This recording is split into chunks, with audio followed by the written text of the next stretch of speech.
Good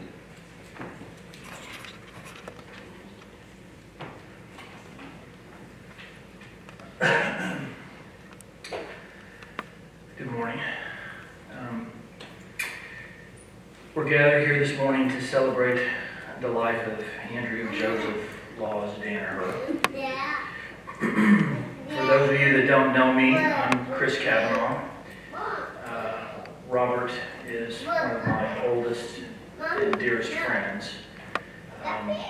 Robert's Andrew's father, and I knew Andrew his entire life, and I loved him very much, and I thought of him much like my own nephew.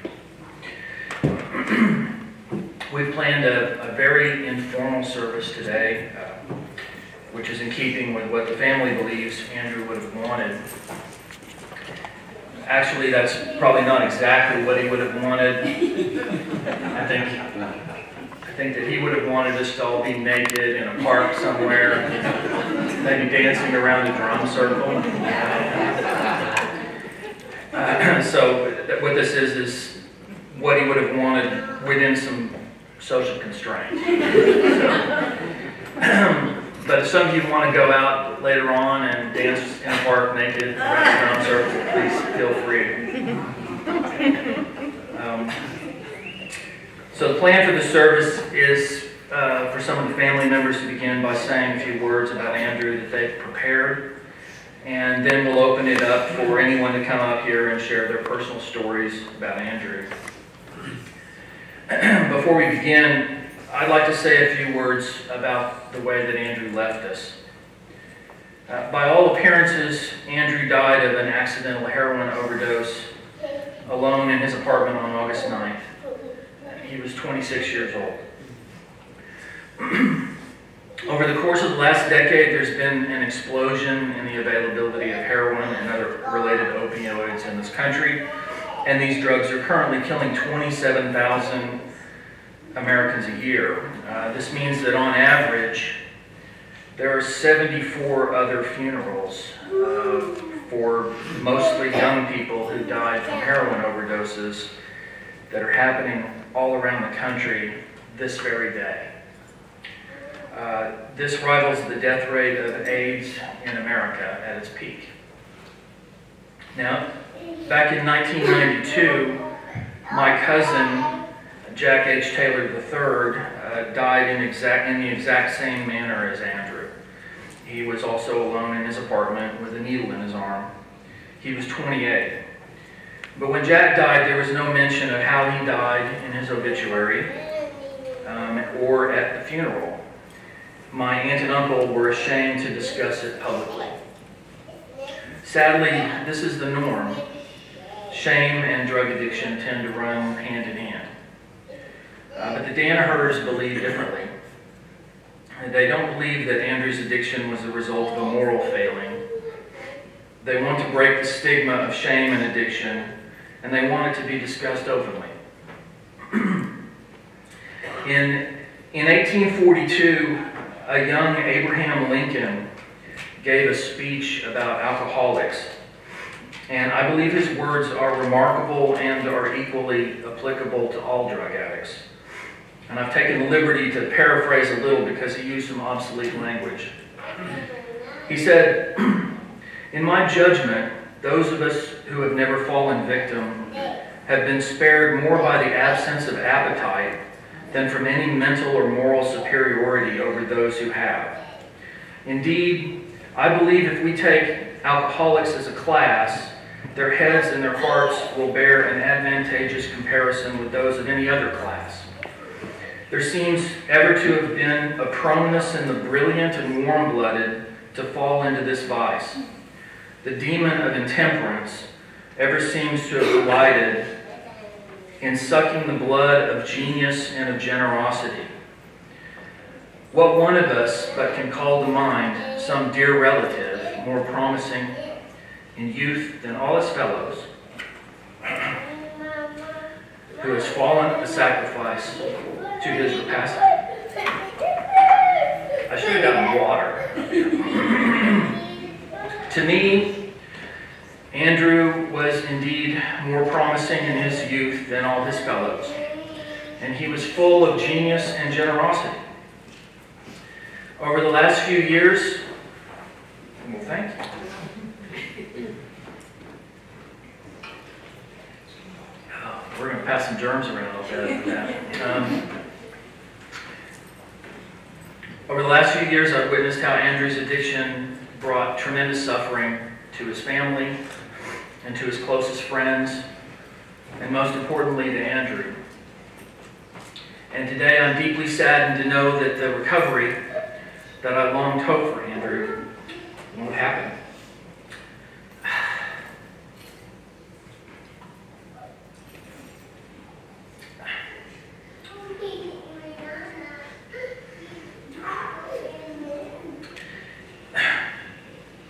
And we will all continue to suffer for a long time. My hope is that this tragedy will inspire others who are trapped in addiction to find the help they need to recover.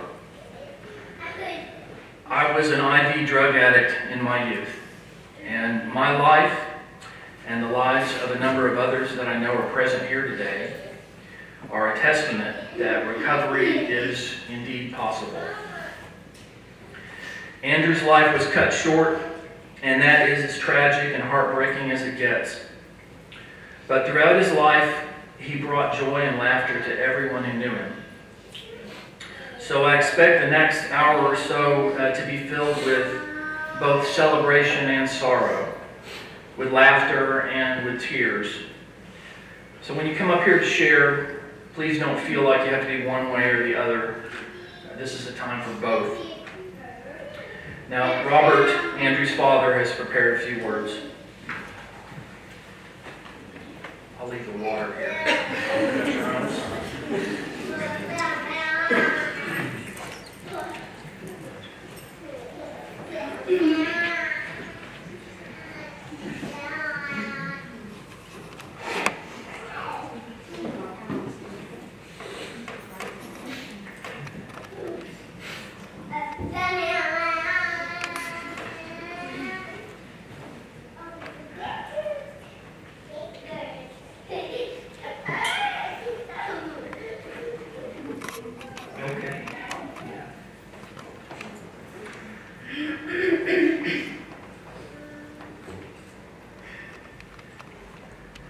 Thank you all for coming today.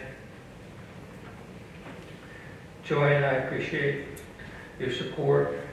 The whole family is grateful for your presence and your respect and saying goodbye to Andrew. Chris hinted at the kind of gathering Andrew would have wanted, and this is as close as we could get to that. Without involving law enforcement. I'm going to tell you a couple of things about law enforcement as I discuss Andrew's background, but that is to come. Each of us is born with a debt. We owe a debt. And Andrew's debt has been paid. His pain is finished. His journey is ended. I have thought long and hard about the past of Andrew's life, and I had envisioned other paths.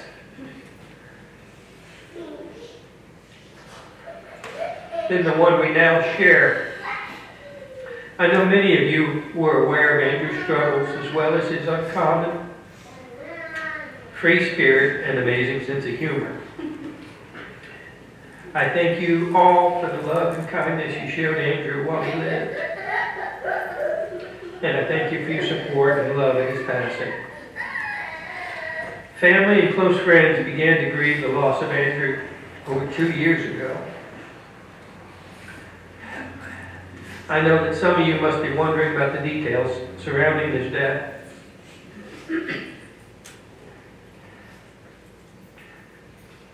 Andrew died from an accidental heroin overdose on August 9, 2016 in Portland, Oregon. He battled drug addiction for many years. And I remember him saying to me once when he was talking about heroin use, he said, "Dad, I didn't realize I should have done more research." You know, that was his way of telling me. I really didn't know what I was getting into. Unfortunately, Andrew, throughout his beginning of adolescence and into his adulthood, was fascinated with drugs. And I think that he, one way or another, kept going back to them, but he had no idea what he was doing when he got involved in heroin. That's what he was telling me. Andrew had moved to Portland to get a fresh start after completing a drug treatment program in Florida. He lived in Portland for around a year, and the last year of his life included struggles as well as some significant success. He found a job that he liked working at the Scandinavian Heritage Foundation, and he formed many friendships there in Portland. He was sharing a home with some great people and doing well. I spoke with the woman that owns the home, Catherine, and she told me she had no idea that Andrew ever had used drugs. He was found by Catherine in his room. She administered CPR. All efforts were made.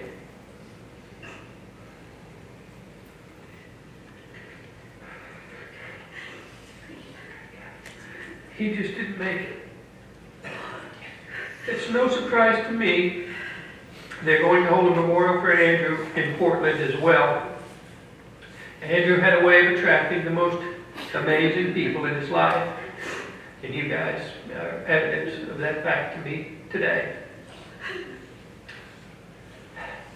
Part of me wants to judge Andrew and hold anger about what he did to himself. After thinking about it, I recognize that Andrew didn't take any risks that I didn't take when I was using drugs. I've been in recovery quite a while now, but I don't know why some people make it and some don't. I like to think that he's still here in some way, beyond my comprehension.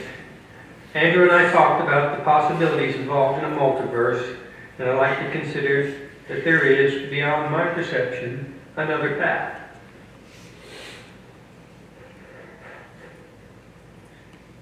Maybe a path where he found community and recovery, as I did. I did my best to teach Andrew about the value of community. He had a way of attracting loving and amazing people in his life and was always surrounded by love. And he thought that was enough. I tried to convince him of the value of a loving community directed towards recovery, but I never really, it never took with him. As a child, Andrew had many questions, and his ability to question things quickly outran my ability to answer. He liked to talk about animals and how they protect themselves. I don't know where that question came from, but he'd see a random animal and he'd say, hey, well, maybe we'd see a deer, and he'd say, a deer? How's a deer protect itself, Dad? You know, and we'd talk about what they were doing. I felt like I was dealing with a young Darwin. I'd like to just mention a couple of memories that come to mind. One was Andrew bought his first car when he was 16 years old, and it was a little Mercedes that he named Gretchen Mardine. And he was very proud of that car, and I remember the first time he took me for a ride in it. You got to keep in mind that I had been driving Andrew around quite a while, and Andrew had a way of just leaving things behind. He did not pick up after himself very well, ever, to be honest. But he took me for a ride in his car, and I enjoyed the ride, and we were talking about it. And after the ride, he pulled up back at the house, and I had brought with me a Coke or Diet Coke or whatever. And I left the Coke sitting on in a little holder, and I got out of the car. And Andrew got out of the car, and he had the Coke can. He said, "Dad, you forgot your..." Oh.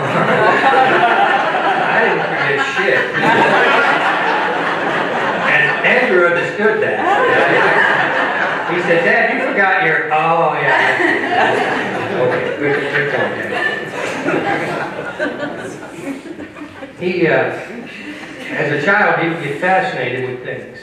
He would develop an interest and get really focused on it. And one of the things one time he got fascinated with was magnifying glasses. He started asking for a magnifying glass. I've probably seen it in a cartoon or something, and I said, "Okay, we'll get you one." You know, so I bought a magnifying glass, and I came home after work one day, and he was probably 4 or 5, somewhere in there, and he had the magnifying glass, and he was getting kind of bored with it. You know, it's like, "Well, what can I do with this?" You know, and I said, "Well, hey, I have an idea," and I had a firecracker. Some of you may see where this is going already. I didn't. I had this firecracker, and I brought it out, and I set it on the concrete, and I was showing Andrew about how to focus the beam of the lens on the end of the firecracker, on the fuse, to heat it up.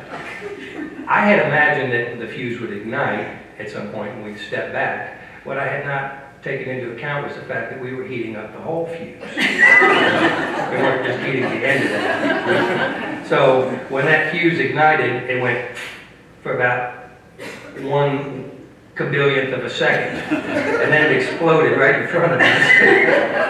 We weren't harmed, but I remember teaching him about magnifying glasses and learning something about them as I was at it. Andrew loved a lot of people, and he enjoyed nothing more than spending time with his friends, playing music and doing artwork, spending time with family, and you know, he did not love working.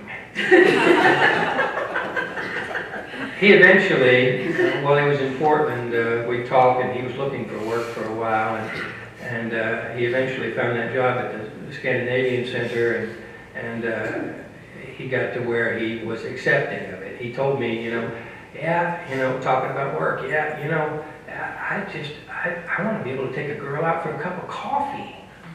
You know, and he recognized the connection between that behavior and the work that comes before it, so he had to do that. So he was making some progress in those areas. As his father, I might have been too hard on him at times, but he was learning to care for himself. I'm going to tell you a little bit about his arrest history, and then I'll step away and let you guys tell some stories. But when Andrew first got arrested, he was 19 years old, and I had told him before he moved out of the house, "Andrew, you're going to get arrested, and when you do, they give you a phone call. Do not call me. Don't waste your call on me. I'm not coming to get you." And so when he got arrested, he remembered what I told him, and he called my good friend. Andrew was never stupid. You didn't say I couldn't call any of your friends. So when that occurred, I went down, Joy and I went down and talked to him there at the prison, and at the jail, county jail, and he'd been there a few days, and I asked him, "Andrew, do you have a plan?" He's in the orange jumpsuit in the county jail looking at me like, "Are you crazy? What do you mean, do I have a plan?" "No, I don't have a plan." And I said, "Okay, good. I have a plan. And my plan is that I'm going to get you an attorney, and we're going to send you to the treatment center, and you're not going to use drugs. And what do you think of that?" And he ultimately, in conversation, agreed to that plan of action. And we went forward with that, and I took him to dinner after I had gotten him out, and we were eating dinner, and he was telling me how he hated jail.